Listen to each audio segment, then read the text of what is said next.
Writers, remember how we talked about sometimes when we finish our narrative drafts that we have kind of a skeleton story, and that we really need to go back and put some meat on the bone, so it's not just an outline of a story.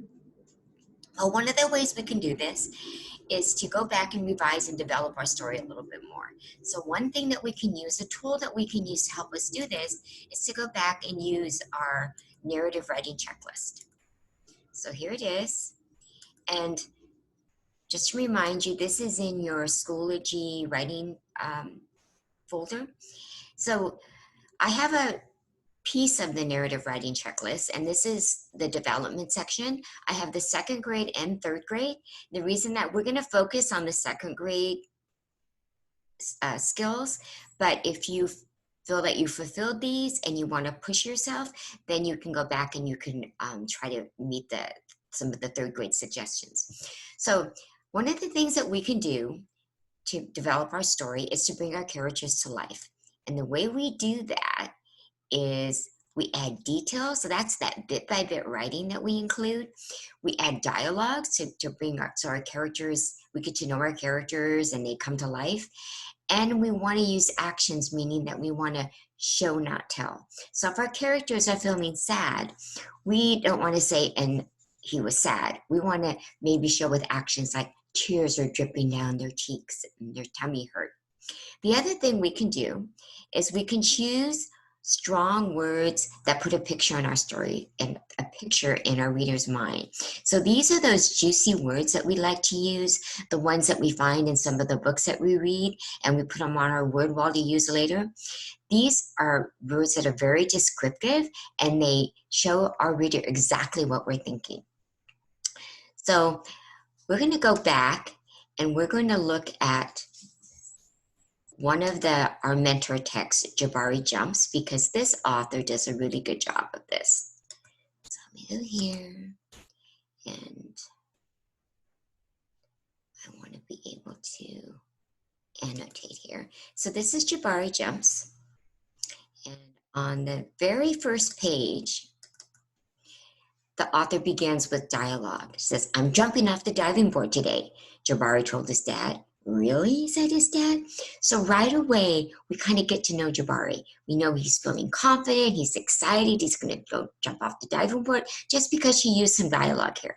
Then on the next page, when he gets to the pool, he starts noticing some things, and the author does a great job of this bit by bit writing here.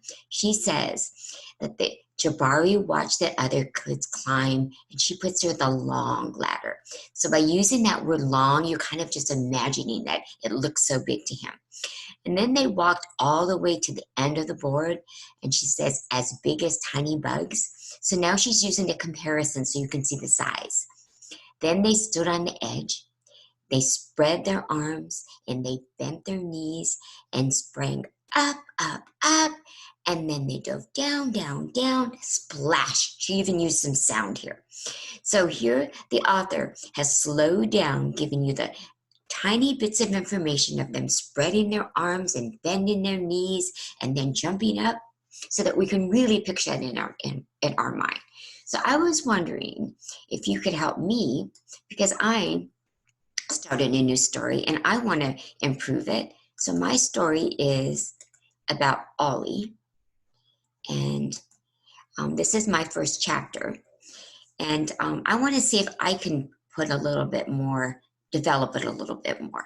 So I'll read it to you, and then we can see how we can make it a little bit better, put a little bit more meat on the bones. So meeting Ollie. When you first see him, you might stare at the pink stripe down the middle of his nose. You might wonder why he has gray hair and his left ear is crooked, but then you will stroke his fur.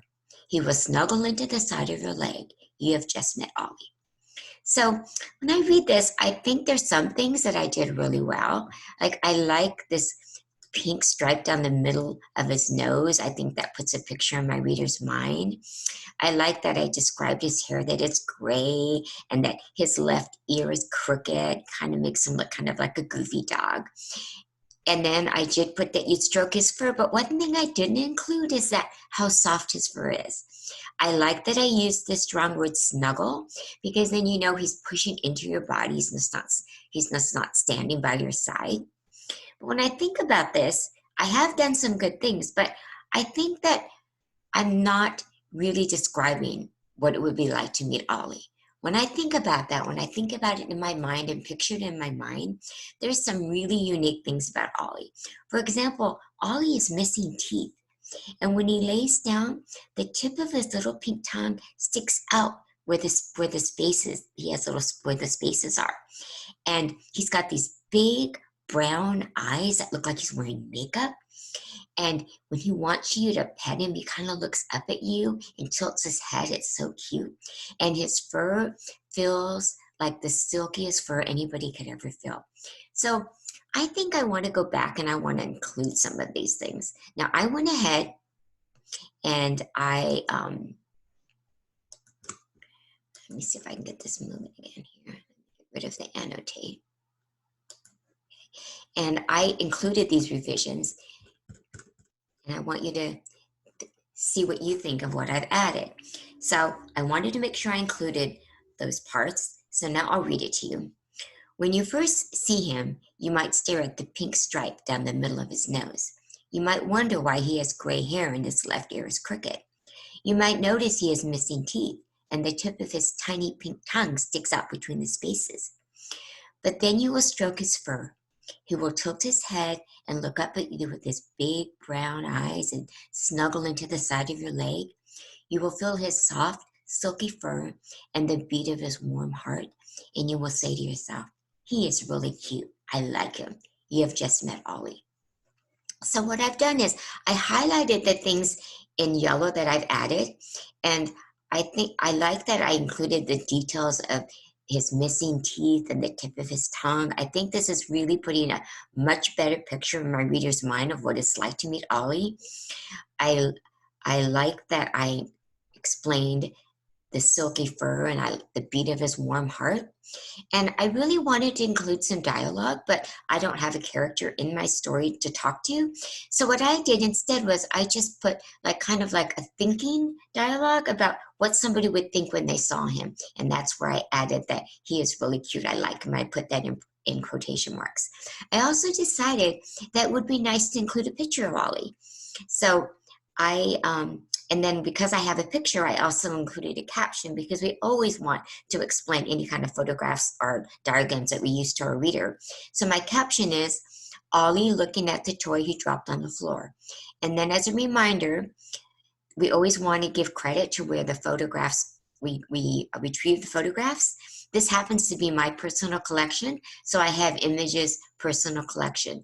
Now, if you decide to use an image from your Google Drive, then you would just put Images Google. So readers, you see what I did here?